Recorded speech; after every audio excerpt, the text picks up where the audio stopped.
Everyone, কেমন আছো সবাই? আশা করি সবাই খুব ভালো আছো, আমিও খুব ভালো আছি। ওয়েলকাম টু সুরিস ব্লগ।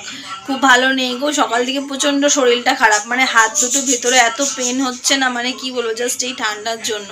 তো ঘুম থেকে উঠেছি মোটামুটি আজকে অনেকটাই লেট হয়ে গেছে বাবিনকে, মানে আর জাস্ট 5 মিনিটস হলে বাবিনে আজকে স্কুল মানে যাওয়াই হতো না, মানে অনেকটাই লেট হয়ে গেছে, মানে শরীরটা এতই খারাপ করছে। মানে সকালে অ্যালার্ম বেশ আমি হচ্ছে একটু পরে উঠবো ভোর 5টা যেহেতু অ্যালার্ম দেওয়া থাকে, করতে করতে ঘুমিয়ে পড়েছি, মানে উঠেছি দেরি করে। বাবিনকে স্কুলে পাঠালাম, ঘরের কাজ তেমন আমি কিছু করতে পারিনি, শরীরটা এতটাই খারাপ।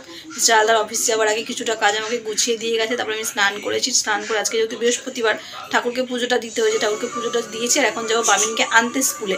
বাবিনের স্কুলে হচ্ছে আজকে স্পোর্টস আছে। এবার ওর তো কালকে কারাটে ক্লাস থেকে মানে পা কাটিয়ে এসেছে, তা আমি ওকে বললাম যে তোমার যদি পায়ে ব্যথা না থাকে তাহলে তুমি স্পোর্টসে পার্টিসিপেট করবে, নইলে তুমি কিন্তু নাম দেবে না। তো বললো ঠিক আছে মাম্মা। তখন যাই স্কুলে ওকে আনতে, দেখা যাক স্পোর্টসে আদৌ নাম দিয়েছে কি। স্পোর্টস জাস্ট বাবিনকে নিয়ে স্কুল থেকে এলাম, আর সে স্পোর্টসে নাম দিয়েছিল, রানে সেকেন্ড হয়েছে কি, তাই তো? সেকেন্ড হয়েছে তো। দুষ্টু বাচ্চাটা, আমি বললাম পার্টিসিপেট করো না, তাও জোর করে করেছে, সেকেন্ড হয়েছে। তো চলো, আজকে ওদের হচ্ছে সেমিফাইনাল ছিল, ওর ফাইনালটা জানি না কবে হবে। তোকে চান টান করাই ফ্রেশ। Good evening everyone. তো এই যে দেখো, এই দুষ্টু বাচ্চাটা ঘুম থেকে উঠে সে এখন নামবে না, আর আমাকেও নামতে দেবে না। বলছে তুমি এমনি করে বসে থাকো, তোমার কোলে মাথা দিয়ে শুয়ে থাকো, তুমি আমার সব থেকে ফেভারিট বালিশ। ঠিক আছে, কেমন দুষ্টুমি করছে। অ্যাকচুয়ালি তার শরীরটাও না একটু ভালো না, ওই যে পাটা কেটে গেছে না, ওখানটা একটু ব্যথাটা রয়েছে, সে নামতে চাইছে না। এখন ঘড়িতে বাজছে হচ্ছে 8:30। মিস্টার হালদার এখন অফিস থেকে ফেরেনি, মানে বেরিয়ে গেছে, আসছে এখন। কল করে বলছে আমি চিকেন নিয়ে যাচ্ছি, তুমি কিছু একটা বানাতে হবে তোমাকে চিকেন দিয়ে। ভাবতে পারছো? দেখা যাক, এখন আইডিয়া করতে হবে কী বানাই চিকেন দিয়ে। কী বানাচ্ছি না আমাদের সব শেষ। তোমাদেরকে তো বললাম মিস্টার হালদার অফিস থেকে ফেরার সাথে চিকেন নিয়ে আসবে বললো। আর এই যে আমি চাউমিন ওনাকে বয়েল করে দিয়েছি, উনি এখন চাউমিন বানাবে। আমি চিকেনের একটা রেসিপি তোমাকে শেয়ার করবো, যেটা এখন হবে আমার। চিকেন এখানে চিকেন সাটে বানাবো, কীভাবে পদ্ধতিটা আজকে করছি, আজকে আমি ফার্স্ট টাইম করছি। তোমাদেরকে বললাম মিস্টার হালদার বললো আইডিয়া করে একটা ডিশ বানাতে হবে। তো চলো, বেশি কথা না বলে আমি চিকেন সাইডটা কী কী দিচ্ছি সেটা তোমাদেরকে দেখাই। তো এখানে চিকেনটাকে আমি কিউব করে কেটে নিয়েছি, এটা পুরো বোনলেস চিকেন আছে। এখানে লাগবে হচ্ছে টমেটো সস, এটা হচ্ছে ভিনিগার, এটা চাট মশলা, গোলমরিচ গুঁড়ো, আর এখানে বাটির মধ্যে আমি অলরেডি আদা রসুন পেস্ট করে কাঁচা লঙ্কার সাথে নিয়ে নিচ্ছি। তো এটা আমি বাটি মিস্টার হালদারই বেটে দিয়েছে, কারণ আমার হাত ব্যথা, আমি সকালেই বললাম। আর এখানে লাগবে হচ্ছে chilli sauce, red chilli sauce, তোমরা চাইলে গ্রিন চিলি সসও নিতে পারো, আর সয়া সস, আর কাশ্মীরি লঙ্কার গুঁড়ো। তো এগুলো দিয়ে আমি চিকেনটাকে ম্যারিনেট করবো। তো আমি সমস্ত কিছু এখানে দিয়ে নিয়েছি। আর হ্যাঁ, নুনটা বলতে ভুলে গেছিলাম। তো এগুলো দিয়ে আমি ম্যারিনেট করে চিকেনটাকে 10-15 মিনিট এখন রাখবো, তারপরে দেখাচ্ছি আমি কীভাবে চিকেন সাটেটা বানাই। চিকেন সাটের জন্য একটা ব্যাটার বানাবো, তো তার জন্য লাগবে হচ্ছে আমার ময়দা, এখানে আছে বেকিং পাউডার, এটা বেকিং পাউডার, আর হচ্ছে ডিম, আর এখানে কর্নফ্লাওয়ার আর নুন। তো এই কটা জিনিস দিয়ে আমি এখানে একটা ব্যাটার রেডি করবো, আর একটু সামান্য জলও দেবো। এখানে আমার ব্যাটারটা একদম রেডি পুরো। আর এখানে চিকেনটা তো ম্যারিনেট করে রেখেইছি, আর যে কয়েকটা জিনিস লাগবে সেগুলো মিস করলে কি করে হবে। তো এখানে দেখো আমি খুব সুন্দর করে আর কি ক্যাপসিকাম, পেঁয়াজ আর টমেটো স্কুপ করে কেটে রেখেছি। আর টুথপিকটা তো মেন লাগবেই, টুথপিকটাকে আমি জলের মধ্যে একটু ভিজিয়ে রেখেছি যাতে এটা ভেঙে না যায়, জলে দিলে এটা শোকটা ভালো হয়।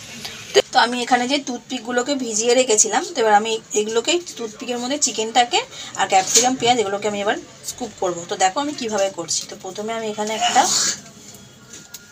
ক্যাপসিকাম দিলাম, একটা পেঁয়াজ দিলাম,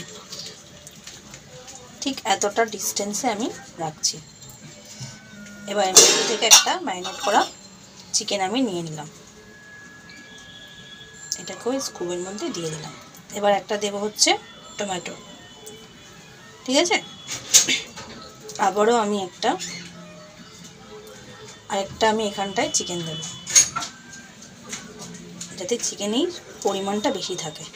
তো আবারও একটা আমি পেঁয়াজ দিয়ে দেবো, দিয়ে আবারও একটা ক্যাপসিকাম দিয়ে দেবো। তো আমি এইভাবে দুটো করে দিয়ে করছি, তোমরা চাইলে এর থেকে বেশিও দিতে পারো। তো এইভাবে দিয়ে আমি সব কটা রেডি করে নিই, তারপরে দেখাচ্ছি এটাকে কীভাবে ফ্রাই করবো।